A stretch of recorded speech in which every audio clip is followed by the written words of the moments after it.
잠깐 같이 기도드리겠습니다.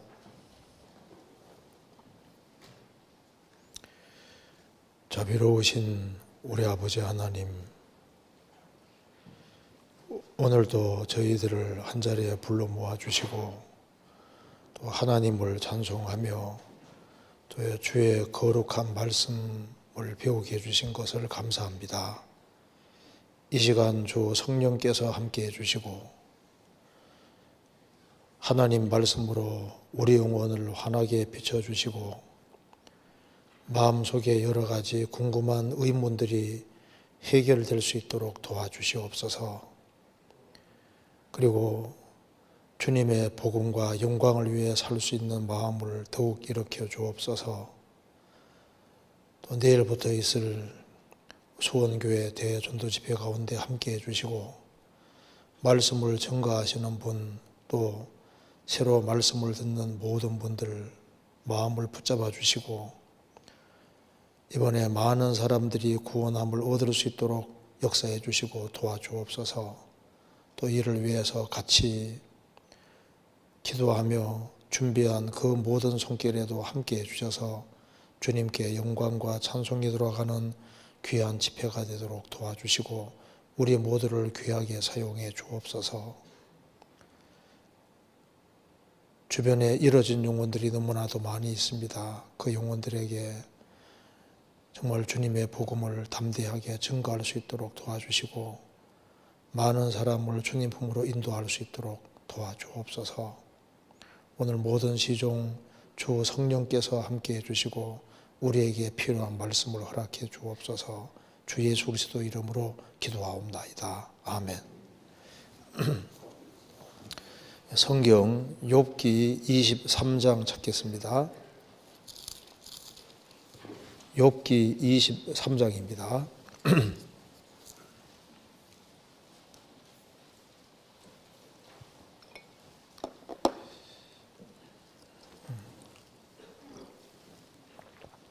예, 10절부터 제가 읽겠습니다. 나의 가는 길을 오직 그가 아시나니 그가 나를 단련하신 후에는 내가 정금같이 나오리라. 내 발이 그의 걸음을 바로 따랐으며 내가 그의 길을 지켜 치우치지 아니하였고 내가 그의 입술의 명령을 어기지 아니하고 일정한 음식보다 그 입의 말씀을 귀히 여겼구나. 그는 뜻이 일정하시니 누가 능히 돌이킬까? 그 마음에 하고자 하는 것이면 그것을 행하시나니 그런즉 내게 작정하신 것을 이루실 것이라. 이런 일이 그에게 많이 있느니라. 그러므로 내가 그의 앞에서 떨며 이를 생각하고 그를 두려워하는구나. 네, 거기까지입니다. 우리 내일부터 우리 수원교회 대전도 집회가 있습니다. 원래 1월 달에 집회가 있는데 이제 한 달 미뤄져 가지고 이제 2월 달 이제 첫 번째 집회이기 때문에 참 중요한 집회라고 할 수 있습니다. 그래서 이 집회를 위해서 식구들이 기도하고 또 많이 준비했기 때문에 이번에 주님이 귀한 역사 나타내실 거라고 생각을 합니다. 이번 집회를 위해서 계속적으로 기도해 주시고 또 주님께서 영광 받으시는 집회가 되기를 진심으로 바랍니다. 오늘 욥기 23장을 중심으로 좀 말씀을 드려보겠습니다. 욥기 23장은 욥기 중에도 정말 중요한 말씀 중에 중요한 말씀이라고 할 수 있습니다. 먼저 이 내용의 개요를 잠깐 생각해 보면은 욥은 지금 이런 엄청난 재앙을 만나서 이런 재앙의 도대체 이유가 도대체 뭘까? 그걸 알기를 간절히 원하고 있습니다. 3절에 보면은 내가 어찌하면 하나님 발견할 곳을 알고 그리하면 그 보좌 앞에 나아가서 그 앞에서 호소하며 변백할 말을 입에 채우고 내게 말씀하는 것을 내게 대답하시는 말씀을 내가 알고 내게 이르는 것을 내가 깨달으리라. 욥은 하나님 앞에 할 말이 많았습니다. 꼭 묻고 싶은 게 있는 거예요. 왜 내 인생에 이런 일이 벌어졌을까? 이제 그걸 묻고 싶어서 새 친구들의 대답은 답이 안 되기 때문에 이렇게 말하고 있습니다. 그런데 8절에 그런데 내가 앞으로 가도 그가 아니 계시고 뒤로 가도 보이지 아니하시며, 근데 주님이 안 보이잖아요. 그런데 9절에 보면은 그가 왼편에서 일하시나 내가 만날 수 없고 그가 오른편으로 돌이키시나 배울 수 없구나. 주님이 일하고 있는 건 맞다 그 말입니다. 눈에는 보이지 않지만 일하시는 것은 맞는데 해답을 빨리 알고 싶은 거예요. 그래서 그는 이제 결론을 내리고 있습니다. 10절에 나의 가는 길을 오직 그가 아시나니 그가 나를 단련하신 후에는 내가 정금같이 나오리라. 자신이 당하는 그 모든 이런 곤란과 어려움은 죄가 아니고 단련이라고 이렇게 판단하는 겁니다. 주님은 나를 좀 단련하고 계신 거다. 내가 아직 불순물이 많이 있기 때문에 불순물을 다 제거시켜서 나를 주님이 정금같이 나오게 하려고 이렇게 하는 것일 거다. 이렇게 생각을 하고 있는 겁니다. 왜 이제 욥은 자신이 이렇게 당하는 어려움을 죄로 생각하지 않았냐 하면은 11절에 내 발이 그의 걸음을 바로 따랐으며 내가 그의 글을 지켜 치우치지 아니하였고 내가 그의 입술의 명령을 어기지 아니하였고 일정한 음식보다 그 입의 말씀을 기억했구나. 그는 진리 가운데 걸었고 모든 것보다 하나님 말씀을 귀히 여기고 살았다는 겁니다. 그러니까 아무리 봐도 이것은 나의 죄로 인한 고난이 아니라 틀림없이 단련일 거라고 이렇게 판단을 하고 있는 겁니다. 그러면서 13절에 그는 뜻이 일정하시나니 누가 능히 돌이킬까? 그 마음에 하고자 하시는 것이면 그것을 행하시나니 그런즉 내게 작정하신 것을 이루실 것이라. 이런 일이 그에게 많이 있느니라. 욥은 내게 작정하신 것을 이루실 것이라.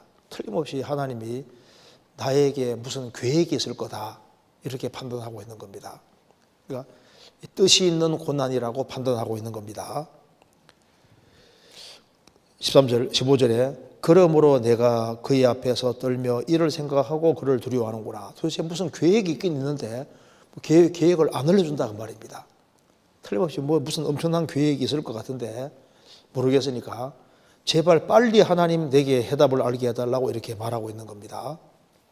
그래서 이제 여기 23장을 읽으면 읽을수록 참 이게 신앙인으로서 정말 이 아주 내용이 우리 신앙생활에 꼭 도움이 된다고 생각을 합니다. 자, 그래서 23장을 좀 순서적으로 좀 생각을 해보겠습니다. 먼저 욥기 23장에서 첫 번째 알 수 있는 사실은 인생의 해답을 갈망하는 그 사람의 모습을 우리가 보게 되는 겁니다. 지금 욥은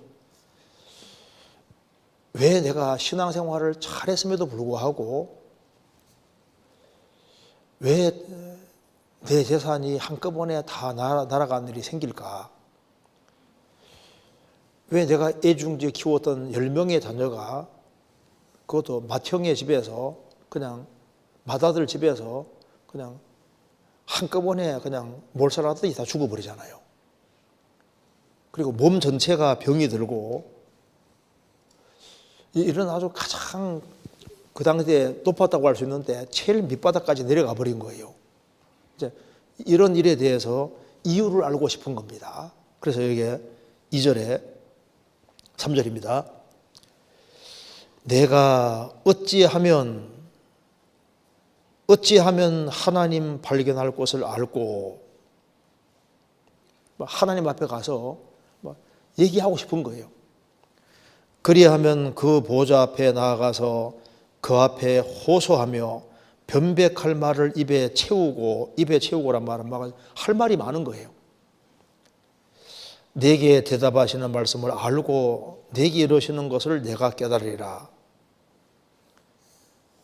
욥은 왜 이렇게 말하냐면은 해답을 알고 싶은 거예요. 해답을. 왜 이런 일이 있어야 되느냐. 요 앞에 욥기 6장을 한번 찾아보시겠습니다. 욥기 6장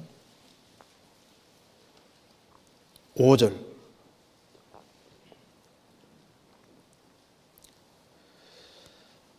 들나귀가 풀이 있으면 어찌 울겠으며 소가 꼴이 있으면 어찌 울겠느냐.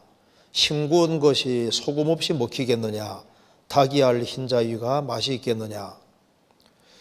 자, 들나귀가 풀이 있으면 어찌 울겠으며.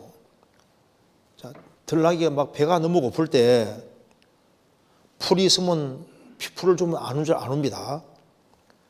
소가 배가 너무너무 고플 때 꼴을 주면은 이제 울지 않지 않습니까?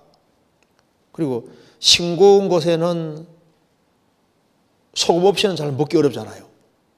닭이 알 흰자위가 소금 있으면 맛있는데 소금 없이 먹으면 좀 그러잖아요. 그러니까 싱거운 것에는 소금이 있어야 되는 것처럼 지금 여기 뭔가 문제가 있으면은 해답이 있어야 되겠는데 이 해답이 없다 그 말입니다. 지금.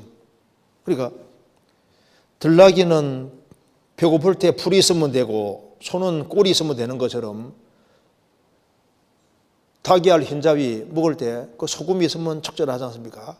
문제가 있으면 답이 있는데 여러분 분명히 하나님 어떤 일을 행할 때는 뭔가 뜻이 있을 텐데 왜 내게 이런 고통이 있을까?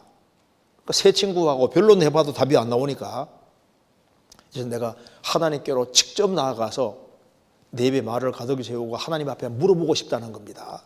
그러니까 뭘 묻고 싶냐면 왜를 묻고 싶어요. 왜 이런 일이 있습니까? 이렇게 묻고 싶은 겁니다. 우리 인생에서 항상 부딪히는 문제가 바로 이런 문제입니다. 뭔가 궁금한 문제가 생기는 거예요.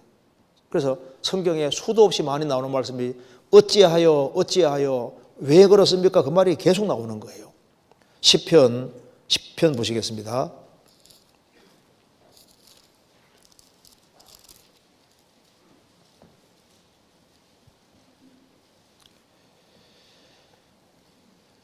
1절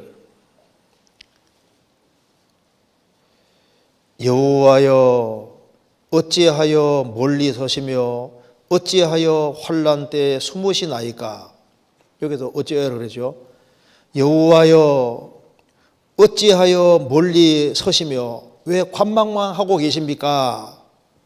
어찌하여 환난 때에 숨으시나이까. 내가 이렇게 환난 당하고 있는데 어떻게 하나님께서는 숨으시고 왜 아무 응답도 하지 않습니까? 이제 이렇게 질문을 하는 겁니다. 시편 43편입니다.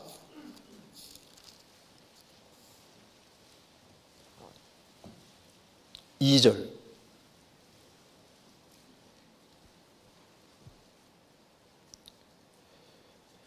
주는 나의 힘이 되신 하나님이시오늘 어찌하여 나를 버리셨나이까. 내가 어찌하여 원수의 압제로 인하여 슬프게 다니나이까. 주님은 나의 힘이 되신 하나님이신데 어찌하여 나를 버리셨나이까. 주님이 버리신 것처럼 느껴지는 거예요. 내가 어찌하여 원수의 압제로 인하여 슬프게 다니나이까. 내가 이렇게 슬프게 다니고 있는데 아무 응답이 없는 것처럼 보이는 겁니다. 이런 질문이 계속 나옵니다. 시편 88편 찾아봅시다.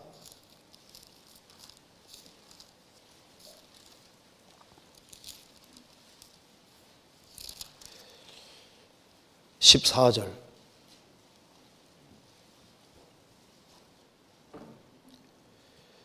여호와여 어찌하여 나의 영혼을 버리시며 어찌하여 주의 얼굴을 내게 숨기시나이까. 내가 소시부터 곤란을 당하여 죽게 되었사오며 주의 두렵게 하심을 당할 때 황망하였나이다. 어찌하여 나의 영혼을 버리시고 어찌하여 주의 얼굴을 내게 숨기시나이까. 내가 소시부터 곤란을 당했습니다. 어릴 때부터 이제 곤란 당하는 그런 사람도 있습니다. 그래서 성경에는 왜라는 질문이 많이 나오고 그 왜에 대해서 답변이 성경에 아주 자세하게 기록이 되어 있습니다. 우리가 정답을 미리 알고 있다면 참 좋잖아요. 어떤 문제가 터져도 정답이 주어져 있으면은 그러면 크게 괴로워할 일이 없을 겁니다. 성경은 하나님께로부터 내려온 말씀이고 성경은 이론을 말하는 게 아니고 어떤 이론이라든가 사상 같은 것이 아니라 진리고 정답입니다. 정답. 성경에서는 인간이 부러지는 내용이 뭔지를 알고 거기에 대해서 아주 명확한 해답을 이렇게 담아 놓으신 겁니다. 그리고 이제 요번 질문하는 내용이 결국은 왜 이런 고난이 내게 있어야 되는 겁니까? 도무지 이해가 되지 않는 고난, 여기에 대한 해답을 알고 싶어 하는 겁니다. 그래서 요번 말했습니다. 욥기 21장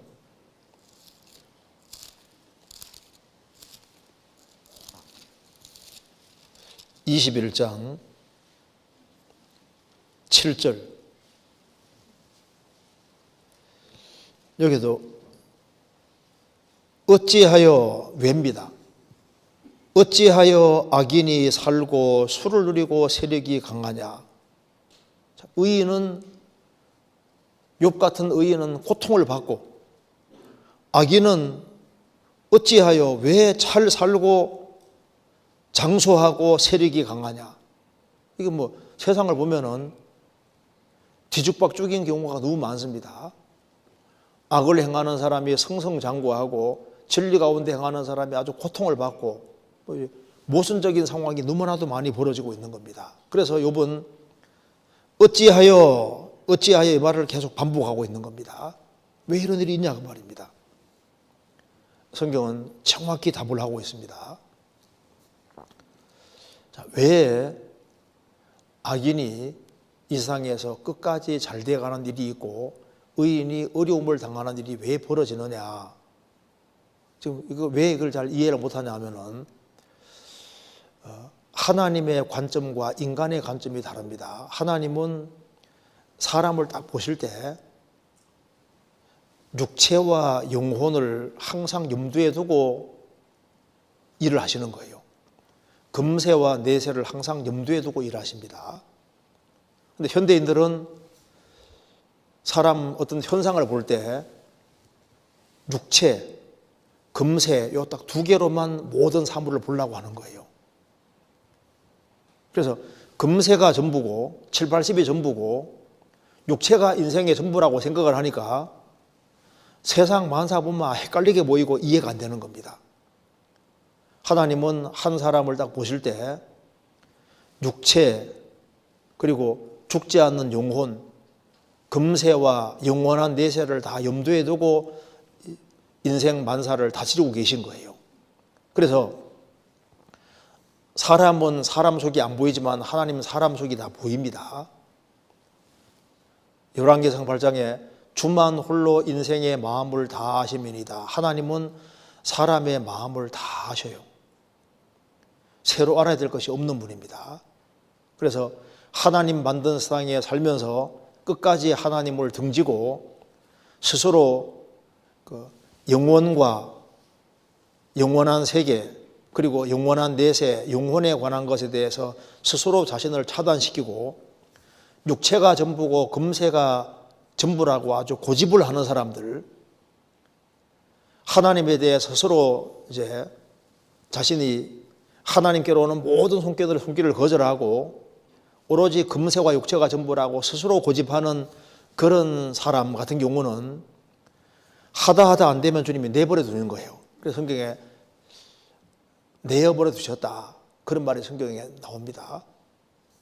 그래서 금세가 전부고 육체가 전부라고 고집하는 사람은 오냐 네 살 때만 살아보라고 주님 버려두는 일이 있다고 되어 있어요.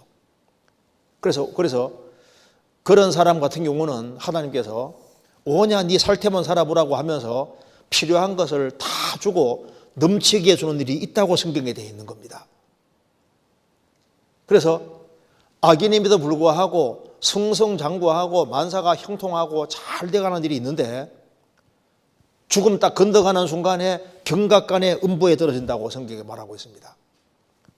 로마서 1장에서도 나는 여자끼리 남자끼리 살겠다 고집을 하면 오냐 살테면 살아보라고 주님 버려둔다고 되어 있잖아요. 마음에 하나님 두기를 싫어하고 자기 멋대로 살기로 작정한 사람 같은 경우는 오냐 니 그래도 살테면 살아보고 버려둔다고. 이게 정말 불행인 거예요. 그래서 잔치집의 돼지는 잔칫날이 다가올수록 잘 먹이잖아요. 자, 노아 시대 사람들도 보십시오. 홍수가 오는 그날에도 사람들은 먹고 마시고 시집가고 장가고 다 했습니다. 그래서 하나님 없이 살면서도 만사가 형통하고 잘 돼가는 것이 그 축복이 아닙니다. 그래서 하나님 없이 살아가도 만사가 형통하고 잘 돼가는 그것은 정말 불행 중에 불행이라고 할 수 있는 거예요. 하나님은 사람이 구원을 받지 않았을지라도 무엇인가 영원한 어떤 해답을 찾기를 갈구하는 사람, 그런 사람은 주님이 일부러 어렵게 할 수 있습니다. 그래서 예레미야 예가 3장 33절에 주께서 인생으로 고생하며 근심하게 하심이 본심이 아니시로다. 하나님께서 인생에게 고생을 주시고 슬픔을 주시고 고통을 주는 것이 본 마음이 아니다 그 말입니다. 뭔가 해답을 찾기를 원하는 마음이 있는 사람은 주님이 인생을 오히려 어렵게 할 수도 있는 거예요. 그래서 인생에 가시가 많고 사방이 막히는 담이 있고 어려운 게 주어질 때 그것이 돌이켜보면 큰 축복이었다는 걸 알 수 있습니다. 대체로 우리가 구원받을 때 만사가 형통해서 구원받기보다는 어려움 속에서 구원을 받는 거예요. 보옵소서 내게 큰 고통을 더하신 것은 내게 평안을 주리 아심이라. 주께서 나의 영혼을 사랑하사 멸망의 구덩이에서 건지셨고 나의 모든 죄는 주의 등 뒤에 던지셨나이다. 내게 큰 고통을 더하신 것은 미워서가 아니다 그 말입니다. 그래서 하나님께서 영혼이 구원받기를 원하시기 때문에 사람은 육체뿐 아니라 영혼이 있고 금세뿐 아니라 영원한 내세가 있기 때문에 영혼이 멸망하기 원치 않기 때문에 찾는 마음이 조금이라도 있는 사람은 주님께서 삶의 기반을 흔들어서 어려웠게 할 수 있다는 것을 분명히 말하고 있습니다. 그리고 이제 구원을 받고 난 이후에도 고난과 어려움이 오잖아요. 구원을 받은 사람도 구원받고 난 이후에 하나님 앞에서 잘못된 죄를 저질렀을 때 하나님께서 징계로 주시는 고난도 있습니다. 그런데 꼭 징계로만 고난이 오는 것이 아니라 징계가 아닐지라도 또 우리 가운데 불순물이 섞여 있기 때문에 불순물을 제거하기 위해서 하나님께서 어려움을 주는 일이 있는 겁니다. 은혜에서 찢기를 제하라. 그리하면 장색에 쓸만한 그릇이 나올 것이라 말씀대로 은혜에서 찌꺼기가 제해지면은 장색이 쓸만한 그릇이 나오는 것처럼 금도 불순물이 섞여 있을 때 불 속에 집어넣습니다. 왜? 정금 만들려고. 여러분 말합니다. 나의 가는 길을 오직 그가 하시나니 그가 나를 단련하신 후에는 내가 정금같이 나오리라. 정금같이 나오도록 하기 위해서 주님이 불순물을 제거하기 위해서 일부러 고난을 줄 수 있다 그 말입니다. 출애굽한 이스라엘 백성들은 당장 가나안 땅에 들어간 것이 아니라 하나님이 일부러 광야라는 걸 허락하셨습니다. 한 사람이 구원받고 난 이후에 당장 천국 가는 것이 아니라 그리스도인들이 훈련을 받아야 되고 불순물이 제거되게 되기 때문에 그리스도인에게도 인생 광야라는 것이 주어지도록 되어 있는 거예요. 자, 신명기 8장 찾겠습니다.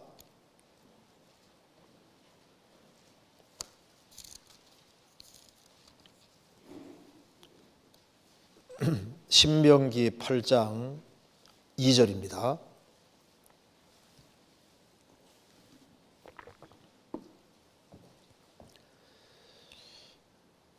내 하나님 여호와께서 이 40년 동안에 너로 광야의 길을 걷게 하신 것을 기억하라. 이는 너를 낮추시며 너를 시험하사 내 마음이 어떠한지 그 명령을 지키는지 아니 지키는지 알려 하심이라. 너를 낮추시며 너로 줄이게 하시며 또 너도 알지 못하며 내 열조도 알지 못하던 만나를 내게 먹이신 것은 사람이 떡으로만 사는 것이 아니요 여호와의 입에서 나오는 모든 말씀으로 사는 줄을 너로 알게 하려 하심이니라. 16절. 내 열조도 알지 못하던 만나를 광야에서 내게 먹이셨나니 이는 다 너를 낮추시며 너를 시험하사 마침내 내게 복을 주려 하심이었느니라. 여기에 2절에 내 하나님 여호와께서 이 40년 동안에 너로 광야의 길을 걷게 하신 것을 기억하라. 이게 무슨 말입니까?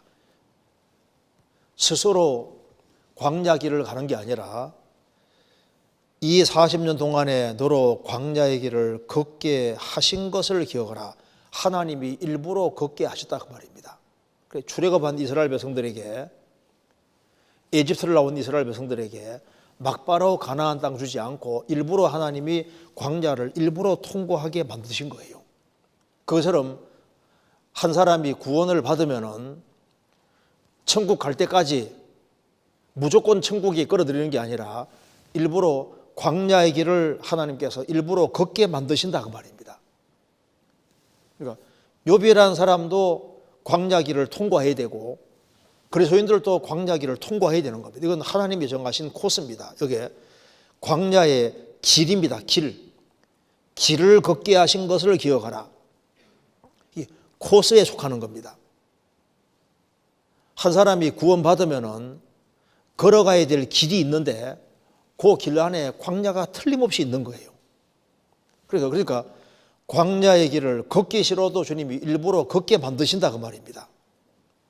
그럼 왜 광야가 있어야 되느냐? 이유 중에 제일 첫 번째가 2절에 너로 광야의 길을 걷게 하신 것을 기억하라. 이는 너를 낮추시며, 2절에 낮추시며 라고 되어 있죠. 그 다음에 3절에도 너를 낮추시며, 16절에서도 중간에 이는 다 너를 낮추시며, 세 번이나 뭡니까? 낮추시며. 왜 광야가 있어야 되냐 하면은 하나님 앞에서 무너져야 할 것이 많이 있기 때문입니다. 너를 낮추시며. 그러니까 우리에게는 구원을 받아서도 불순물이 많이 섞여 있는 거예요. 하나님 앞에서 우리가 교만한 생각도 많고 우리 생각 중에도 낮춰야 될 것이 많이 있습니다.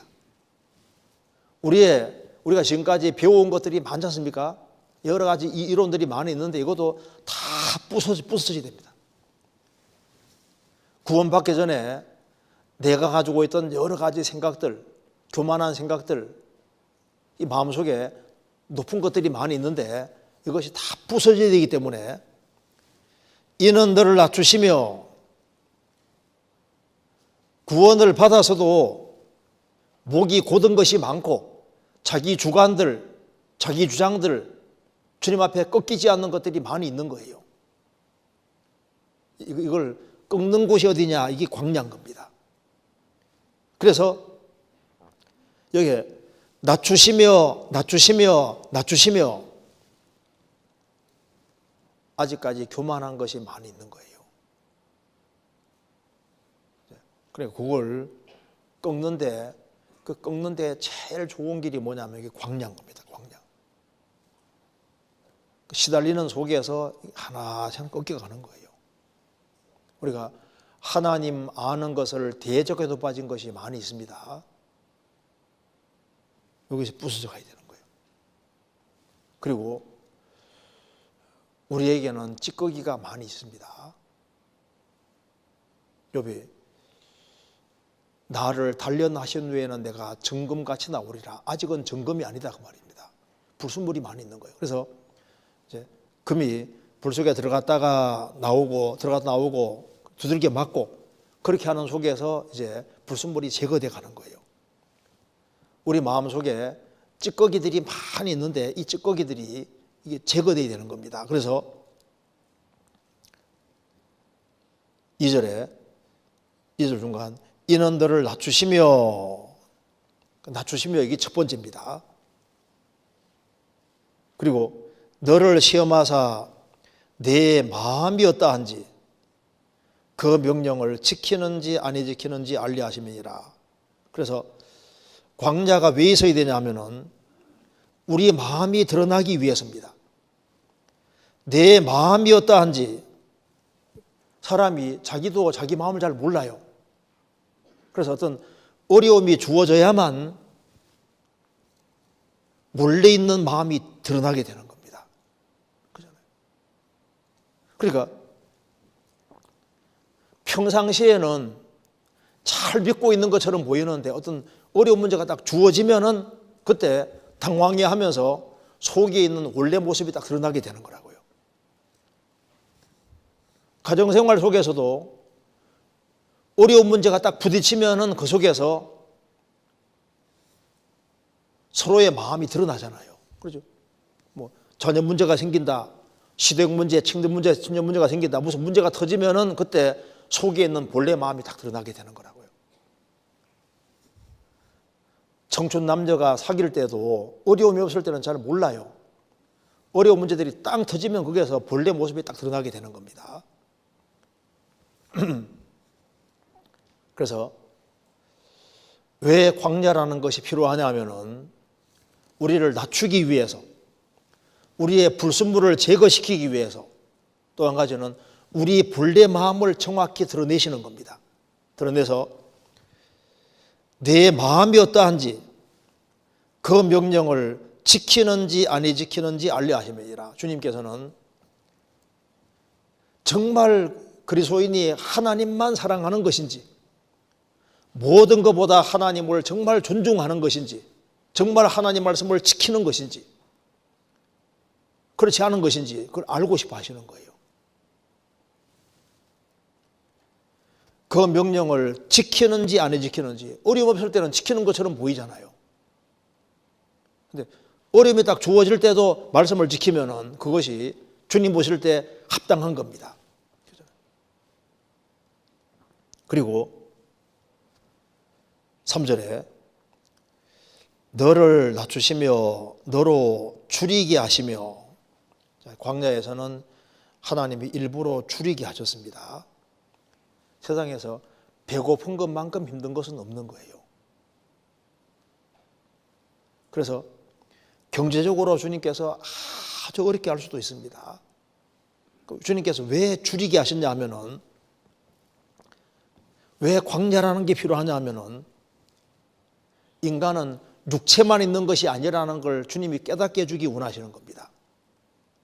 그래서 왜 줄이게 하셨냐 하면은 인간은 육체만 있는 것이 아니다 그 말입니다. 제일 힘든 것이 먹을 것이 없는 거거든요.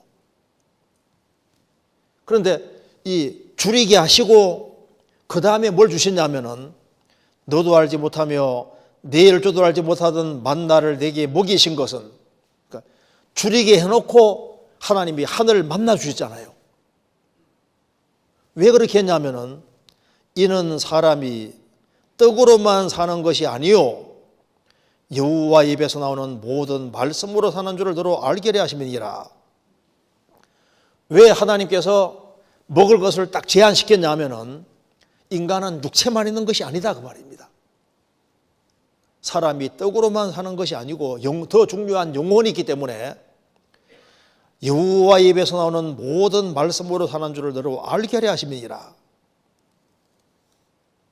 하나님께서 광야 생활 중에서 뭘 알게 해주냐 하면은 육체보다 영혼은 훨씬 중요한 것이고, 육신의 음식보다 하나님께로 내려오는 그 만나 말씀이 훨씬 중요하고, 한 사람은 하나님 말씀으로 살아야 된다는 것을 깨닫게 하기 위해서 하나님께서 광야를 허락하셨다고 말입니다. 그래서 이 광야를 통과하면은 그 사람은 하나님 쓰시기에 점점 합당한 사람이 되어가는 거예요.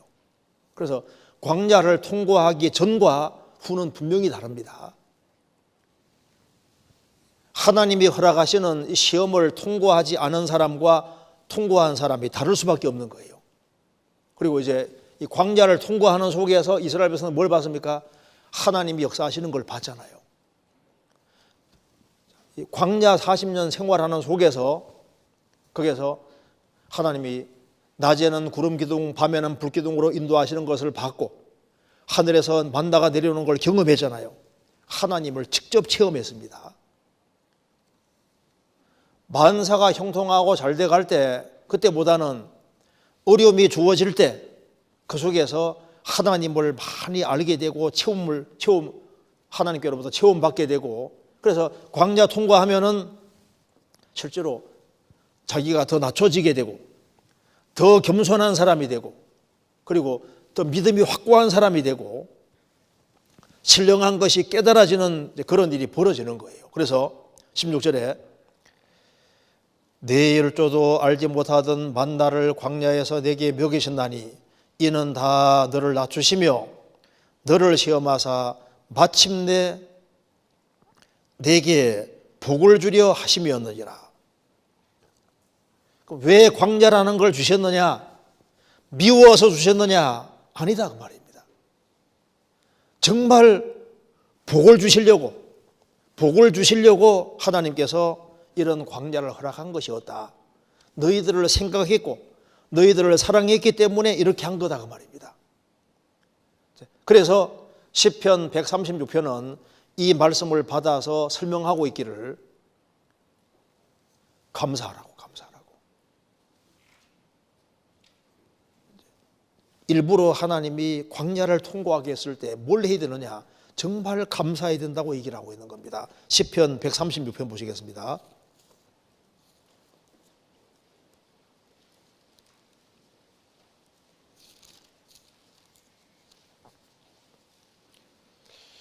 (136편) 16절. 자, 제가 1절 읽고 16절 읽겠습니다. 여호와께 1절 136편 1절입니다. 여호와께 감사하라. 그는 선하시며 그 인자하심이 영원하미로다. 16절 그 백성을 인도하여 광야로 통과케 하신 이에게 감사하라. 그 인자하심이 영원하미로다. 그 백성을 인도하여 광야로 통과케 하신 이에게 감사하라. 136편에 감사란 말로 가득한데 특별히 광야로 통과케 하신 그분에게 감사하라. 그래서 우리가 이제 구원 받을 때도 보면은 구원받기 전에 어려움이 많았잖아요. 왜 내 인생이 이럴까? 왜 세상 사람들은 평탄하게 사는 것처럼 보이는데 내 인생은 왜 이렇게 힘들까? 그런데 이제 구원을 딱 받을 때 이게 구원받는데 도움이 됐다는 게 느껴지잖아요. 구원받고 난 다음에도 광야는 광야 길입니다. 하나님 정하신 코스예요. 그래서 주님은 이 광야 길을 통과하게 하는 가운데 아주 중요한 일을 하시는 겁니다. 그러니까 성경에서 감사라고 얘기를 하고 있는 겁니다. 그리고 왜 하나님께서 성도들에게 어려움 같은 걸 주시냐 하면은 어느 정도의 어려움은 필요합니다. 왜냐하면 그런 것이 있어야만 곁길로 안 가게 되는 거예요. 시편 119편 찾겠습니다. 75절.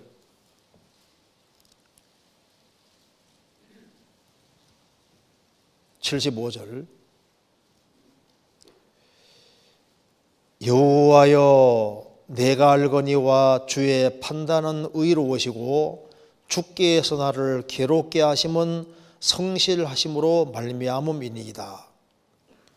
여호와여 내가 알거니와 주의 판단은 의로우시고 주님이 나를 괴롭게 하신 것은 성실하신 분이기 때문입니다. 하나님은 항상 영원토록 성실하신 분이기 때문에 자꾸 내게 간섭하시고, 내가 잘못할 때는 자꾸 괴롭게 하시고 어려움을 주시고, 왜 그렇게 하냐면 성실하신 분이기 때문에, 내가 인생이 망하면 안 되니까 주님이 계속 간섭하시는 거예요. 자식들은 말합니다. 제발 좀 간섭 좀 하지 말으라고. 나중에 돌이켜보면요, 그게 사랑이었습니다. 그잖아요. 71절. 고난 당한 것이 내게 유익이라 이로 인하여 내가 주의 율례를 배우게 되었나이다. 보통 주님 말씀이 언제 깨달아가냐 하면 고난 당한 것이 내게 유익이라 이로 인하여 내가 주의 율례를 배우게 되었나이다. 그래서 이 고난을 통해서, 어려움을 당하는 그 속에서 하나님 말씀이 깨달아지는 거예요. 저도 대학 다닐 때, 근데 참이시잖아요. 사람이 죄 짓는 거하고 돈하고도 연결이 돼 있거든요. 대학 다닐 때 돈이 없으니까 어디 갈 수가 없는 거예요. 저희 집이 이제 어릴 때 좀 잘 살았는데 이제 방산하다 망해버렸거든요. 그러니까 이제 초등학교 때부터 이제 3학년인가 4학년 그때 3학년 그때부터가 뭐 어려운 거예요. 그러니까 이제 돈이 없으니까 어디 갈 수가 없어요. 그 뭐 중학교, 고등학교, 대학 다닐 때 어려우니까. 나중에 보면요, 그러니까 돈이라도 있으면은 곁길로 갈 수가 있을 텐데 돈이 없으니까 어디 갈 데가 없잖아요. 그러니까 이제 제가 돌이켜 봤을 때, 야, 이것도 축복이었다. 그 생각 많이 듭니다. 이제 생을 살아가는 가운데 만사가 형통하고 잘 되고 모든 게 풍요하고 이게 꼭 좋은 게 아닙니다. 자녀를 키울 때도 사실 물질적으로 너무 풍요한 것은 대체로 그 자녀에게 안 좋은 영향이 더 많을 수 있습니다. 사람이 좀 어려운 것을 겪는 것이 이게 참 인생에 참 좋은 거예요. 하나님께서는 인간이 곁길로 가지 말아야 되기 때문에 곁길로 가지 않도록 뭔가 약점거리를 만들어 놔가지고 자꾸 이렇게 힘들게 만드는 그런 것들이 인생에 있는 거예요. 어느 사람은 뭔가 컴플렉스 같은 걸 주님 주신 것이 그 축복입니다. 왜 다른 사람에게는 없는 같은 컴플렉스가 내게 있냐 그 말입니다. 그런데 그것이 끊임없이 나를 붙잡아주고 내가 곁길로 가는 것을 막아주는 것이 있는 거예요.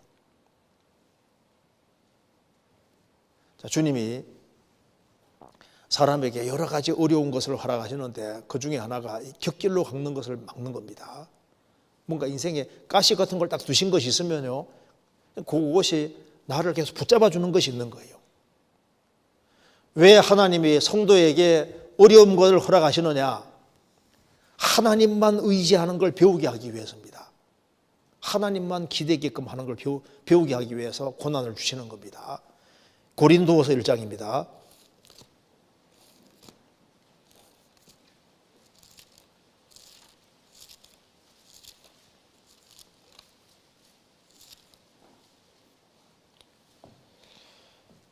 (8절) 형제들아, 우리가 아시아에서 당한 환난을 너희가 알지 못하기를 원치 아니하노니 심해에 지나도록 심한 고생을 받아 살 소망까지 끊어지고 우리 마음에 사형 선고를 받은 줄 알았으니 이는 우리로 자기를 의뢰하지 말고 오직 죽은 자를 다시 살리시는 하나님만 의뢰하게 하려 하심이라. 왜 하나님이 아주 큰 어려움을 주셨느냐? 그 이유는 우리로 자기를 의뢰하지 말고 오직 죽은 자를 달리 살리시는 하나님만 의뢰하게 하게 합니다. 하나님만 의지하고 하나님만 기대게 하기 위해서, 그래서 이런 어려움을 허락할 수 있는데요, 사람도 너무 믿지 말고 자기 남편도 아내도 너무 믿지 말고 친구도 너무 믿지 말고 환경도 너무 믿지 말고 어떤 경우에도 하나님만 의지하고 살아야 된다. 하나님만 기대게 하기 위해서 어려움을 주실 수 있는 거예요. 그런데 어려움을 주시는 이유 중에 아주 중요한 것이 뭐냐 하면 영광 주기 위해서입니다. 왜 주님이 그리스도인에게 이게 혼란과 고통과 어려움을 주시느냐? 그 이유는 영광 주시기를 원하기 때문에 그런 거예요. 그래서 주님은 영광을 더 주려고 하는 사람에게는 더 큰 어려움을 분명히 주십니다. 야곱에게 12아들이 있는데 특별히 요셉에게 특별히 어려움을 가졌습니다. 10명의 형들하고 다르게 요셉이 얼마나 고통 많이 받았습니까? 그는 한 13년 동안 에집트에 팔려가서 엄청 고통받았는데 주님이 왜 그런 걸 허락하셨냐 하면은 그게 요셉에게 영광 주기 위해서입니다. 그러잖아요. 다윗 이새에게 8명 아들이 있는데 왜 특별히 다윗에게 가장 큰 어려움이 많이 주었을까요? 영광 주기 원했습니다. 내게 아무 어려움이 없다는 것은 뭐냐면은 내게 영광도 안 준단 말하고 똑같은 거예요. 주님이 어려움 주시는 이유가 있습니다. 그런데 욥이라는 사람에게는 왜 하나님이 이런 엄청난 어려움을 주셨느냐? 그 이유가 있는 겁니다. 그러니까 목적이 있는 고난이 온 것을 알 수가 있는 거예요. 왜 주셨느냐? 성경에 답이 나와 있습니다. 야고보서 5장입니다. 왜 하나님이 내게 이런 어려움을 허락하셨습니까? 야고보서 5장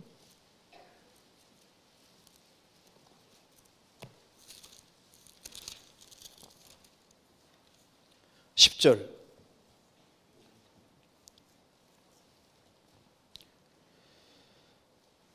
형제들아, 주의 이름으로 말한 선지자들로 고난과 오래 참음의 본을 삼으라.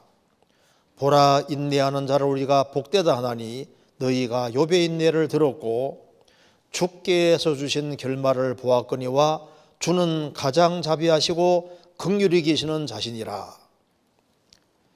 형제들아, 주의 이름으로 말한 선지자들로 고난과 오래 참음의 본을 삼으라. 주님이 왜 욥이라는 사람에게는 큰 어려움을 하시냐 하면은 고난의 본이 되기 위해서입니다. 고난과 오래 참음의 본을 삼으라 하면서 보라, 인내하는 자를 우리가 복되다 하나니 너희가 욥의 인내를 들었고 주께 주신 결말을 보았거니와 주는 가장 자비하시고 긍휼히 계시는 자신이라. 너희가 욥의 인내를 들었고 주께 주신 결말을 보았거니와. 욥기 끝장에 결말이 나와 있잖아요. 주는 가장 자비하시고 긍휼히 계신 자신이라. 그래서 왜 욥기를 주님 만드셨고 왜 욥이라는 사람이 그런 큰 혼란을 허락하셨냐 하면은 역사 속에서 성도에게 이러저러한 일들이 생길 수 있다 그 말입니다. 그때 어떤 일이 생기더라도 주님은 가장 자비하시고 가장 긍휼히 계시는 분이라는 것을 절대 잊지 말으라고 그 고난의 본을 삼기 위해서 주님이 이런 케이스를 욥에게 허락하신 거예요. 그래서 역사 속에서 신앙인인데 신앙생활 잘하는데 자녀가 갑자기 몇 명씩 죽는 일이 있어 왔습니다. 신앙 때문에 막 재산 날아가고 막 몸도 병들고 별일이 다 생기는데 욥이라는 이런 경우를 왜 만들어 두셨냐 하면은 역사의 본이 되기 위해서 모델 케이스로 삼아서 주님께서 딱 만들어 놓으신 거예요. 그래서 어떤 일이 벌어진다 할지라도 절대 주님 원망하지 말고 여기에 뜻이 있다. 주는 어떤 경우에도 가장 자비하시고 불쌍히 여기신 자신이라. 어떻게 10명의 자녀가 죽었는데 가장 자비하시냐 그 말입니다. 재산이 다 날아갔는데 왜 가장 자비하시냐 그 말입니다. 가장 자비하신 거예요. 이거 잊지 말아라 그 말입니다. 하나님이 하시는 일에 대해서 이해가 안 될지라도 욥기 읽으면서 이해가 안 될지라도 하나님께 모든 걸 다 맡기고 하나님을 신뢰하라고 그렇게 하시는 거예요. 그리고 욥기를 통해서 참된 신앙인의 모습이 어떤 모습인지를 여기에 욥기 통해서 딱 보여주시는 겁니다. 욥은 이런 어려움 속에서 끝까지 자기 신앙을 지키는 걸 통해서 어떤 어려움이다 할지라도 욥과 같이 그 시련을 잘 감당하는 그런 모습이 필요하다는 것을 이제 욥기를 통해서 보여주시는 거예요. 왜 하나님이 이런 고난을 허락하셨느냐? 그러니까 욥기를 기록하게 하려고 하는 그런 목적을 가진 고난이었다고 말입니다. 목적 있는 고난인 거예요. 성경 욥기 36장 보시겠습니다. 그래서 엘리후의 충고는 맞는 겁니다. 욥기 36장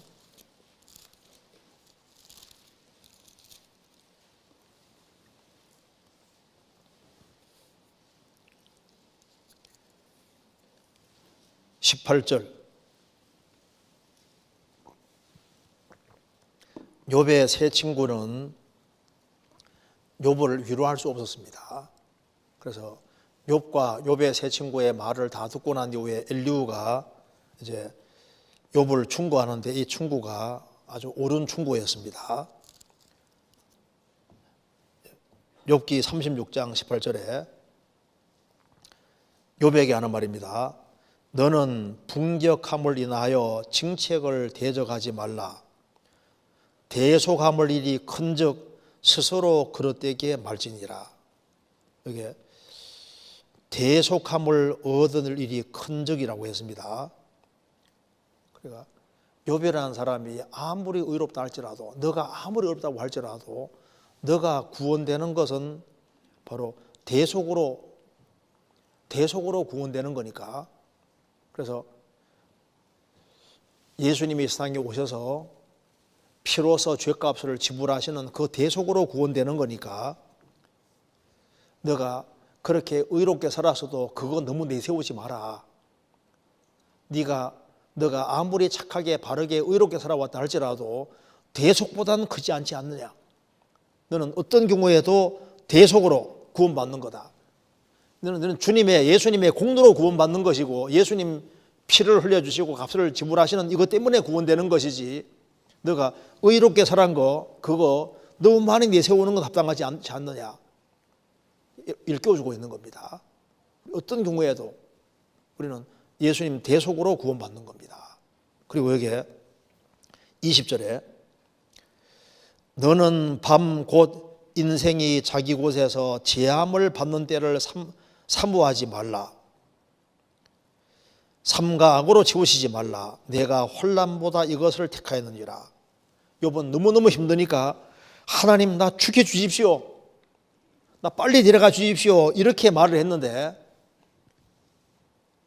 너는 밤 곧 인생이 자기 곳에서 재함을 받는 때를 사모하지 마라. 빨리 죽어버려야 되겠다. 빨리 죽여줬으면 좋겠다. 나 빨리 데려가 주십시오. 그렇게 말해서 되겠느냐.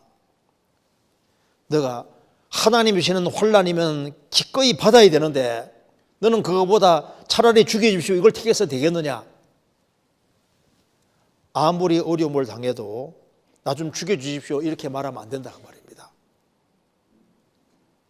목숨은 하나님 소관이니까 하나님이 혼란 주실 때 그걸 그대로 받을 생각을 해야지. 난 더 이상 못 참겠으니까 빨리 다 데려가 주십시오 한다든가 이런 식으로 하는 건 합당하지 않느냐고 말하는 겁니다. 그리고 24절에 너는 하나님의 하신 일을 찬송하기를 잊지 말지니라.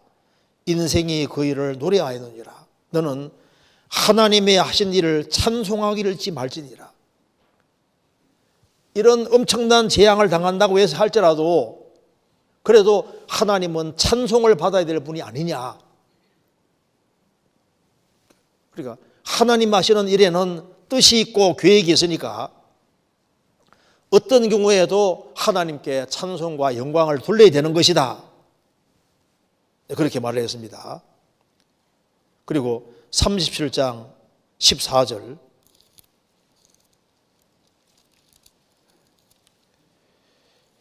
욥이여 이것을 듣고 가만히 서서 하나님의 기묘하신 일을 궁구하라. 엘리후가 이제 하나님이 하시는 이 만물에 대해서 얘기를 하면서 너는 가만히 서서 하나님의 기묘하신 일을 궁구해봐라. 너 자연에 대해서도 모르는 게 너무 많지 않느냐? 그런데 하나님 만들으신 이 만물에 대해서도 조사하면 너가 모르는 게 너무 많은데 하나님 하시는 것에 대해서 너가 이해가 안 된다고 해서 그것 때문에 찬송도 있고 그리고 이제 너가 자꾸만 나 좀 죽여달라고 이런 식으로 해서 되겠느냐? 하나님은 우리가 상상할 수도 없는 분이기 때문에 하나님의 뜻과 계획이 있을 테니까 어떤 경우에도 하나님께 감사와 찬송을 돌려야 되는 것이 이렇게 얘기를 하고 있는 겁니다. 욥기 다시 보시겠습니다. 23장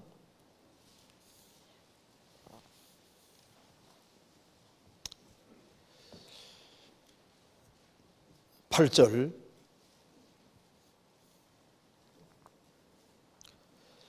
그런데 내가 앞으로 가도 그가 아니 계시고 뒤로 가도 보이지 아니하며 그가 왼편에서 일하시나 내가 만날 수 없고 그가 오른편으로 돌이키시나 배울 수 없구나. 여기 참 중요한 말씀을 했습니다.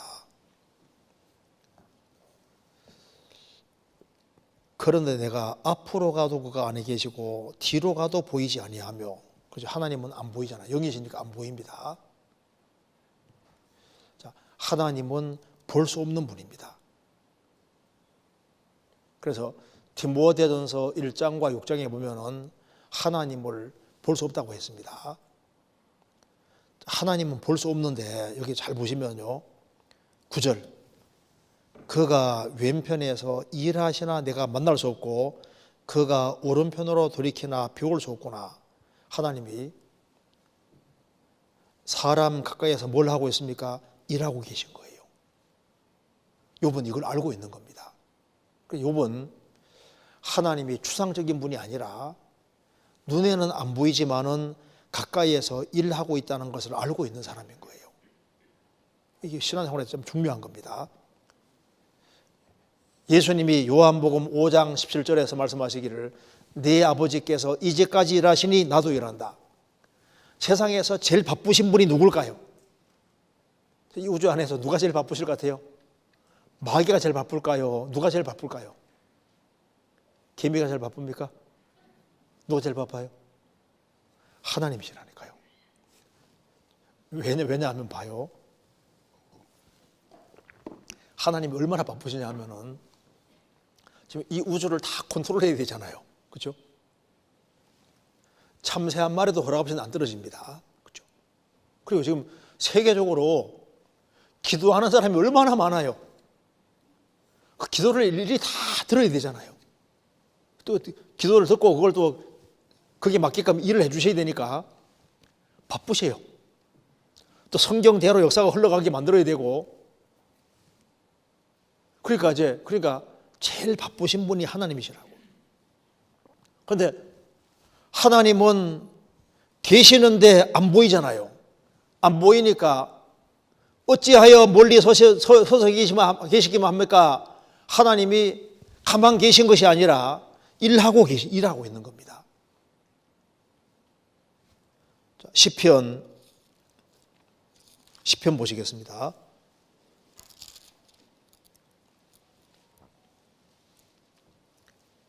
1절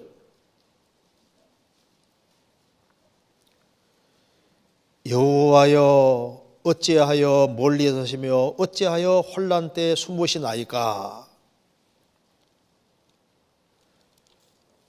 하나님이 멀리 서 있고 숨어 계시는 것처럼 생각이 됩니다. 14절 주께서는 보셨나이다. 잔해와 원한을 감찰하시고 주의 손으로 갚으시려 하오니 외로운 자가 주를 의지하나이다. 주는 벌써부터 고아를 도우시는 자니이다.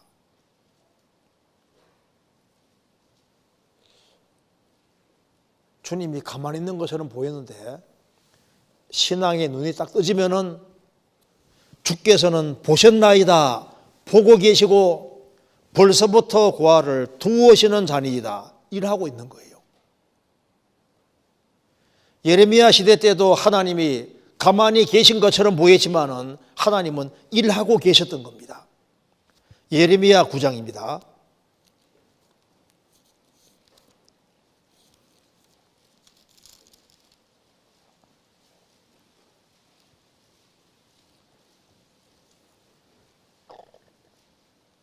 (9장) 24절 같이 읽어보겠습니다. 9장 24절 같이 읽겠습니다. 자랑하는 자는 이것으로 자랑할지니 곧 명철하여 나를 아는 것과 나 여호와는 인애와 공평과 정직을 땅에 행하는 자인 줄 깨닫는 것이라. 나는 이 일을 기뻐하노라. 여호와의 말이니라. 여기에 하나님은 인애와 사랑과 공평과 정직을 땅에 행하는 자인 줄 깨닫는 것이라. 나는 이를 기뻐하노라. 하나님이 가만히 계신 것처럼 보여도 하나님은 배후에서 일하고 있다 그 말입니다. 이걸 깨달아야 되는 거예요. 하나님은 가만히 계신 분이 아닙니다. 일을 계속 하고 계신 거예요. 거기에 예레미야 33장 보시겠습니다. 예레미야 33장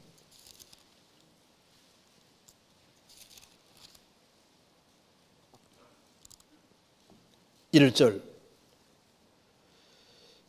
예레미야가 아직 시위대 뜰에 갇혔을 때 여호와의 말씀이 그에게 다시 임하니라 가라사대 이 일을 행하는 여호와 그것을 지어 성취하는 여호와 그 이름을 여호와라는 자가 이같이 이르노라.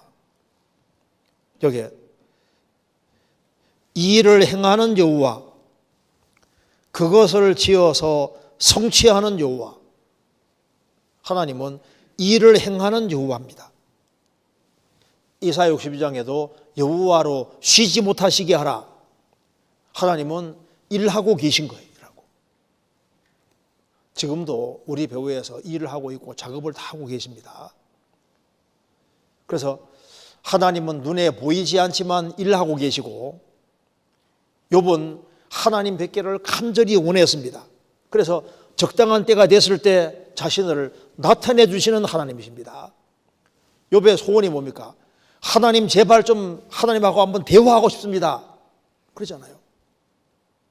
욥의 소원을 들어주셨습니다. 그래서 하나님께서 욥이 말하기를 내가 내 입에 가득 채우고 하나님과 말하고 싶다 그랬죠.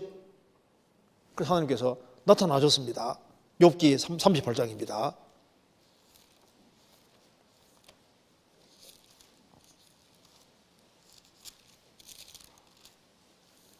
38장 1절.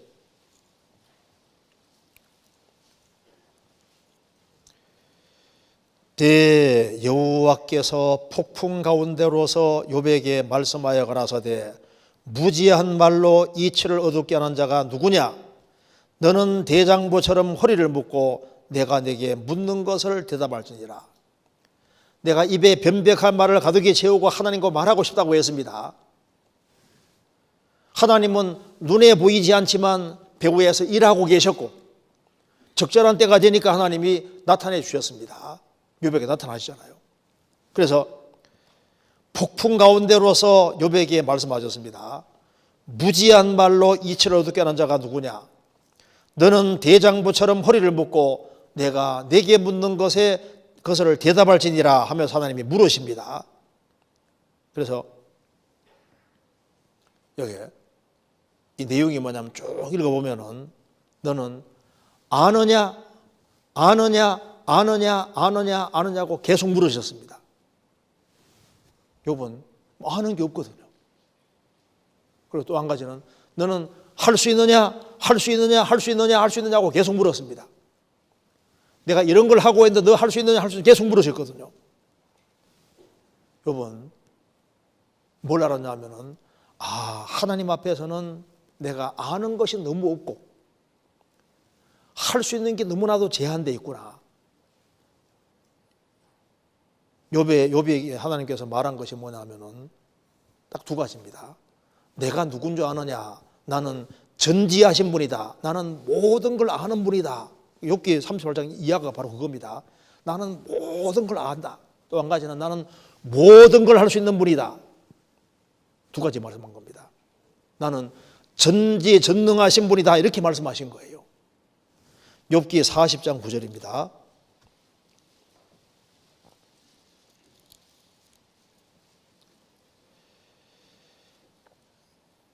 내가 하나님처럼 팔이 있느냐? 하나님처럼 우렁차게 울리는 소리를 내겠느냐? 내가 하나님처럼 전능한 팔이 있느냐? 뭐든지 할 수 있는 팔이 있느냐? 하나님처럼 우렁찬 소리를 내겠느냐? 소리를 바라면 뭐든지 이루어지게 하는 그런 소리가 있냐 그 말입니다. 그러니까 전능자의 소리, 전능자의 능력에 팔이 너는 있느냐? 아니지 않느냐 그 말입니다. 여러분 알았습니다. 하나님은 전지전능하신 분이구나. 모든 걸 아시고 모든 걸 할 수 있는 분이구나. 그래서 주님 앞에 무릎을 탁 꿇습니다. 42장 5절입니다.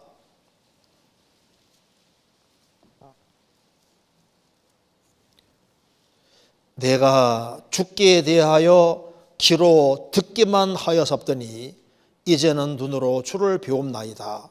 그러므로 내가 스스로 하나고 티끌과 재 가운데서 회개하나이다. 여러분, 자신이 왜 이런 고난 당하는지 이런 것에 대해서 하나님 답해 주지 않고 딱 두 가지 말했습니다. 나는 전지전능하신 분이다. 뭐든지 할 수 있고 뭐든지 다 하시는 분이라면은, 그러면은 하나님은 인생을 마음대로 만들어갈 수 있는 분이니까 하나님이 옳다는 걸 아는 겁니다. 그래서 내가 스스로 하나고 티끌과 재 가운데서 회개하나이다. 욥기 다시 보시겠습니다. 욥은 이런 해답을 듣기 전에도 벌써 생각을 하고 있는 겁니다. 내가 지금 이런 어려움을 당하는데 고난의 이유에 대해서 깊이 생각을 한 것이 틀림없습니다. 10절 보시겠습니다. 나의 가는 길을 오직 그가 아시나니, 나의 가는 길을 나는 모르지만 주님은 아신다 그 말입니다. 그가 나를 단련하신 후에는 내가 정금같이 나오리라. 내가 지금 현재 당하는 어려움은 징계가 아니라 단련이라는 것을 알고 있는 거예요. 그러니까 징계면은 돌이키면 되는 거고 단련이면은 믿음으로 이겨나가야 되는 겁니다. 그리스도인은 죄는 두려워해야 되지만은 고난은 두려워할 이유가 없는 거예요. 여보 말합니다. 이게 단련이다. 단련하신 후에는 내가 정금같이 나오리라. 성경에 라오디게아 교회가 나오고 썸머나 교회가 나오는데 라오디게아 교회는 만사형통이잖아요. 별 어려움이 없습니다. 썸머나 교회는 얼마나 큰 시련이 있습니까? 그런데 썸머나 교회가 큰 축복이었습니다. 그리고 여기에 단련으로서의 고난이 오면 이건 특별히 축복입니다. 우리의 불순물을 제거하기 위한 목적으로 불같은 시련이 오면은 이건 정말 축복 중에 축복이 아닐 수 없는 거예요. 단련하신 후에는, 이게 단련이라고 말했습니다. 한 사람이 구원받고 난 다음에 큰 죄를 안 지었을지라도 하나님께서 단련을 시키기 위해서 불같은 시련을 줄 수가 있습니다. 베드로 전서가 그걸 말하는 거예요. 그리스도인에게는 여러 가지 시험이 옵니다. 불같은 시련이 올 수 있다고 말하고 있는 거예요. 나를 단련하신 후에는, 왜 단련이라고 생각했냐 하면은 바로 11절 12절입니다. 내 발이 그의 걸음을 바로 따랐으며 내가 그의 길을 지켜 치우치지 아니하였고 내가 그 입술의 명령을 어기지 아니하고 일정한 음식보다 그 입의 말씀을 귀히 여겼구나. 그러니까 그는 하나님 말씀 가운데 걸어갔던 겁니다. 그리고 일정한 음식보다 하나님 말씀을 더 귀하게 여겼습니다. 그러니까 내게 주어진 고난은 이거는 징계가 아니라 단련 목적으로 왔다는 것을 욥은 다 깨우치는 거예요. 단련이다. 그런 시편 1편 속에 살았던 겁니다. 복 있는 사람은 악인의 꾀를 좇지 아니하며 죄인의 길에 서지 아니하며 오만한 자의 자리에 앉지 아니하고, 이것이 11절입니다. 오직 여호와의 법을 즐거워하여 그 법을 주야로 묵상하는 자로다. 그게 바로 13절이죠. 12절이지 않습니까? 그런 시편 1편 가운데 살았습니다. 죄에서 구별되고 모든 것보다 하나님 말씀을 가까이 하고 살았던 겁니다. 그렇기 때문에 그는 단련이라고 파악을 했고, 그래서 나의 가는 길을 오직 그가 하시나니 그가 나를 단련하신 후에는 내가 정금같이 나오리라. 여러분, 우리가 중요한 걸 알 수 있습니다. 형통이 꼭 축복은 아닙니다. 그러니까 욥이 이런 엄청난 시련 받았다는 게 뭘 말하는 겁니까? 욥은 하나님께 특별히 사랑받았다는 증거가 바로 고난이었던 겁니다. 우리 시대에 형통 신학은 안 맞습니다.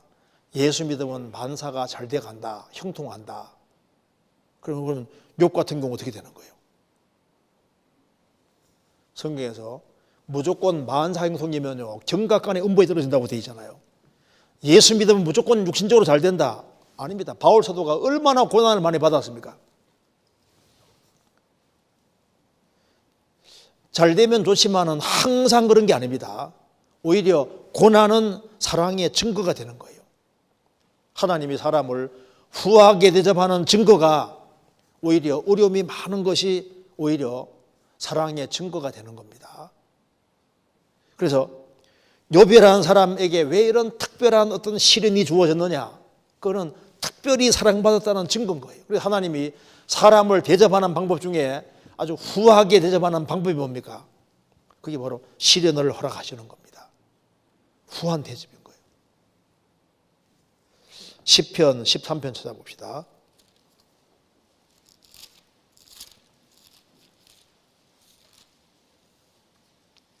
6절.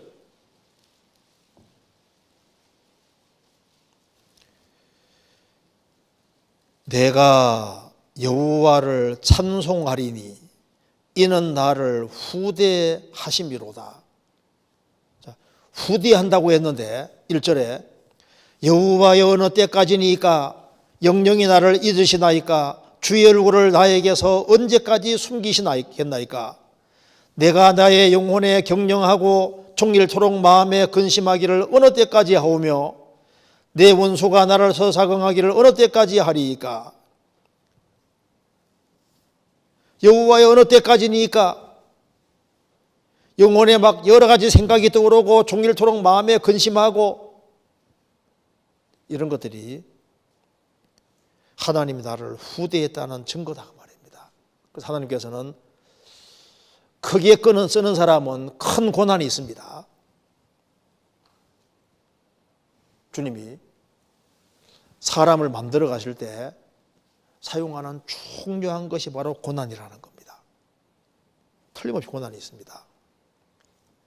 자, 그런데 욥이 여기 아주 중요한 말을 하고 있습니다. 23장 13절. 그는 뜻이 일정하시나니 누가 능히 돌이킬까?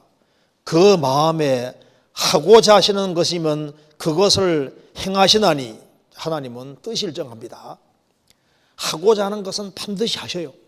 그래서 형통한 날에는 기뻐하고 공고한 날에는 생각하라. 하나님이 이 두 가지를 병행하신다고 하셨고, 하나님의 굳게 하신 것을 누가 등이 곧게 하겠느냐? 하나님이 때가 돼야만 풀어주시는 거예요. 욥의 인생을 하나님이 다 꿈을 세워놨지 않습니까? 하나님은 뜻이 일정하시나니 누가 능히 돌이킬까? 그 마음에 하고자 하는 것이면 그것을 행하시나니, 그러면서 중요한 얘기를 했습니다. 그런즉 내게 작정하신 것을 이루실 것이라. 이런 일이 그에게 많이 있느니라. 이 놀라운 말씀입니다. 내게 작정하신 것을 이루실 것이라. 내게 작정하신 것이 있다 그 말입니다. 여기서 하나님은 주권자시기 때문에 하나님께서 이 우주를 창조하시기로 하나님 작정하신 겁니다. 하늘과 땅을 만드시고 역사 속에서 하나님이 작정하신 것은 반드시 이루셔요. 그런데 개인에게도 하나님이 계획하신 것이 있다 그 말입니다. 자, 이사야 14장 보시겠습니다.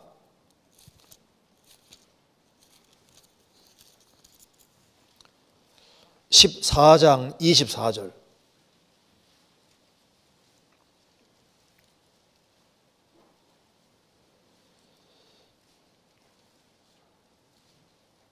(24장) 14절. 만군의 여호와께서 맹세하여 가라사대 나의 생각한 것이 반드시 되며 나의 경영한 것이 반드시 이루리라. 하나님의 생각하신 것이 반드시 되며 나의 경영한 것이 반드시 이루리라. 하나님이 풀낸 계획을 갖고 계십니다. 그래서 시편 33편 10절 11절에 여호와께서 열방의 도모를 폐하시며 민족들의 사상을 모욕케 하시도다. 여호와의 도모는 영영이 서고 그 심사는 대대리로다. 하나님이 계획하신 것은 반드시 이루어집니다. 시편 2편에 보면은 내가 영을 전하노라, 하나님의 작정된 계획을 전한다 하면서 예수님의 초림과 재림을 말하고 있습니다. 그러니까 하나님의 초림은 하나님이 작정하신 거예요. 예수님 초림하셨잖아요. 예수님이 재림도 하나님 작정입니다. 재림 반드시 이루어집니다. 이스라엘에 대한 하나님의 작정이 있잖아요. 이방인의 때가 차기까지 발표다가 이방인 때가 차면은 이스라엘 민족은 다 회복되도록 되어 있습니다. 교회에 대한 하나님의 계획도 있습니다. 그런데 욥은 말합니다. 내게 작정하신 것을 이루실 것이라. 무슨 말입니까? 내 인생에 계획이 있다 그 말입니다. 내게 작정하신 것을 이루실 것이라. 그렇죠? 이게 정말 신앙이 맞는 거예요. 욥이라는 사람에게 욥은 느낍니다. 내게 작정하신 계획이 있구나. 이걸 깨닫는 거예요. 우리에게도 마찬가지입니다. 우리 각자에게도 하나님이 작정하신 계획이 있습니다. 한 사람 구원받았을 때 이 인생 이렇게 만들어야 되겠다. 하나님이 작정하신, 내게 작정하신 것이 있다니까요. 내게 계획 세운 계획이 분명히 있는 거예요. 시편 37편입니다.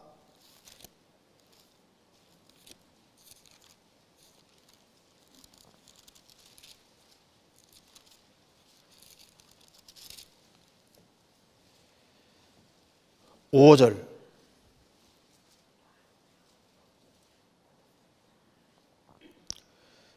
너희의 길을 여호와께 맡기라. 저를 의지하면 저가 이루시고 내 의를 빛같이 나타내시며 내 공의를 정오의 빛같이 하시리로다. 너의 장래를, 너의 인생길을 여호와께 맡기라. 저를 의지하면 저가 이루시고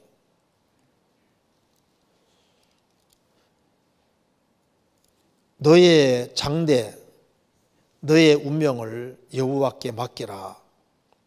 저를 의지하면 저가 이루시고 내 의를 빛같이, 내 공의를 정오의 빛같이 하실 것이다.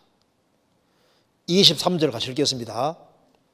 23절 24절 같이 읽겠습니다. 여호와께서 사람의 걸음을 정하시고 그 길을 기뻐하시나니 저는 넘어지나 아주 엎드러지지 아니하면 여호와께서 손으로 붙드심이로다. 여호와께서 사람 구원받은 사람의 걸음을 정하시고 걸어가야 될 코스를 정하셨습니다.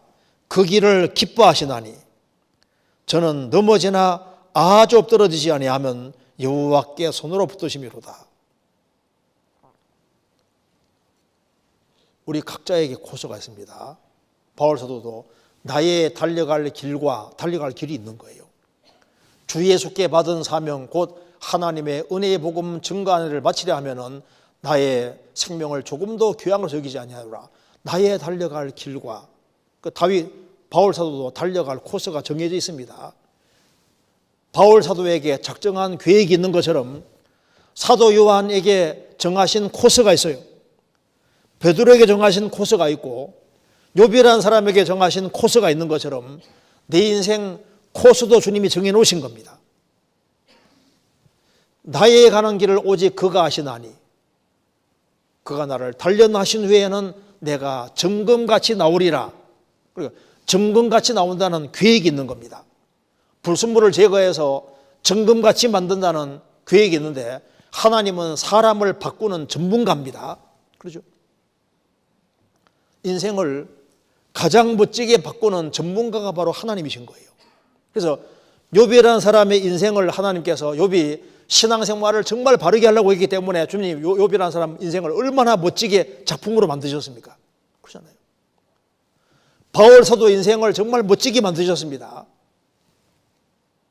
다윗의 인생, 아브라함, 이삭, 야곱 그 인생을 다 멋지게 만들었는데 왜냐하면 하나님은 작정하신 것이 그런 겁니다. 시편 57편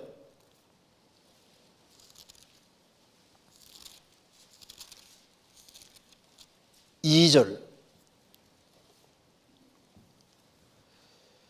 내가 지극에 높으신 하나님께 부르짖으며 곧 나를 위하여 모든 것을 이루시는 하나님께로다. 내가 지극에 높으신 하나님께 부르짖으며 곧 나를 위하여 모든 것을 이루시는 하나님께로다. 나를 위해서 작정하신 것을 이루시는 하나님이 배후에 계십니다. 욥이라는 사람에게도 욥의 미래가 감춰져 있는 것처럼 우리 개인의 미래도 감춰져 있잖아요. 나중에 놀라운 결과를 나타내시는 겁니다. 그래서 나의 가는 길을 오직 그가 아시나니 나는 미래를 모른다고 말입니다. 그런데 하나 확실하게 하는 것은 그가 나를 단련하신 후에는 내가 정금같이 나오리라. 우리도 마찬가지입니다. 우리도 정답은 이미 알고 있습니다. 내 인생의 결국은 정금이다 그 말입니다. 로마서 8장 찾겠습니다. 이건 공식입니다.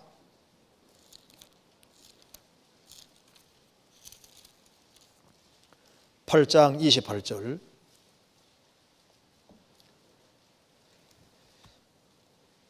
같이 읽겠습니다.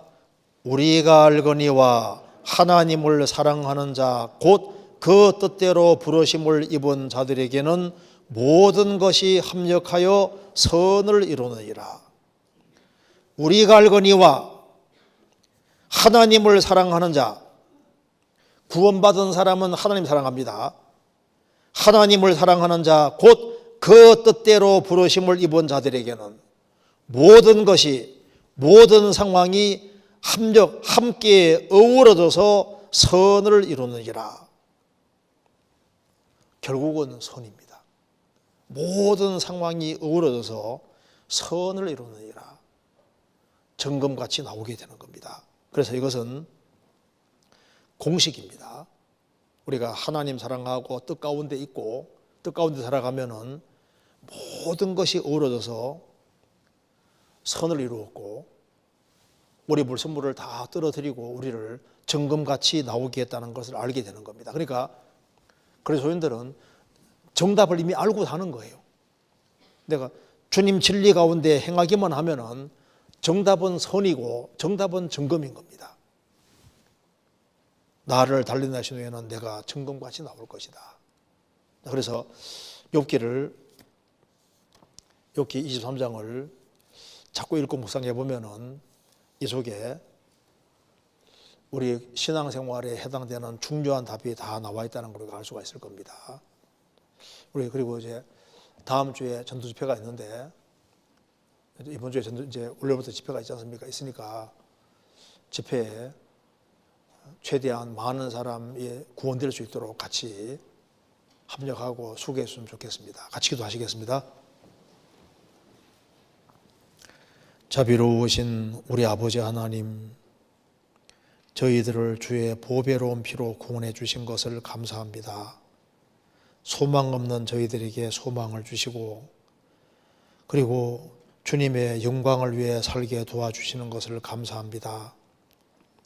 내일부터 있을 집회에 함께 해주시고 말씀을 증거하시는 이효한 목사님, 주님께서 건강을 지켜주시고 담대하게 주의 복음을 증거할 수 있도록 도와주시고, 또 이번에 새로 구원받을 수 있는 사람들을 많이 인도해 주셔서 주님께 영광과 찬송에 돌아가는 귀한 집회가 되도록 도와주옵소서. 고마우신 우리 구주 예수 그리스도 이름으로 기도하옵나이다. 아멘. 찬송 같이 부르시겠습니다.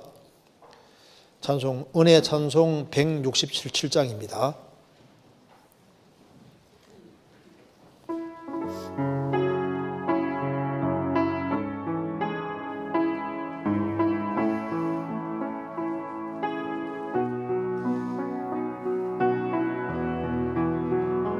작은 불꽃 하나가 큰 불을 일으키어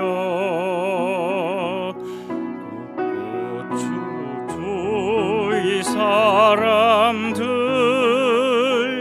그 불에 몸 녹이듯이 주님의 사랑이 같이 단 한 번 경험하며 그의 사랑 모두에게 전하고 싶으리.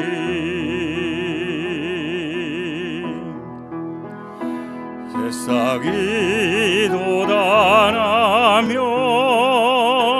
새들은 지저귀고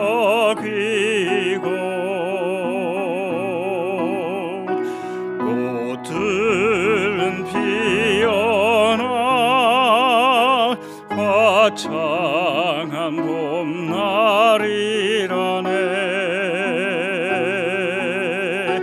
주님의 사랑이 같이 단 한 번 경험하며 봄과 같은 그 신선함 전하고 싶으리.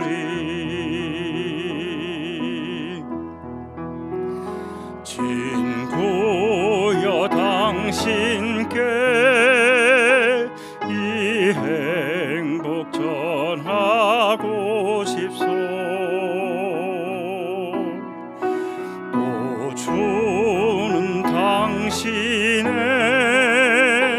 의지할 곳에 주라오. 산 위에 올라가서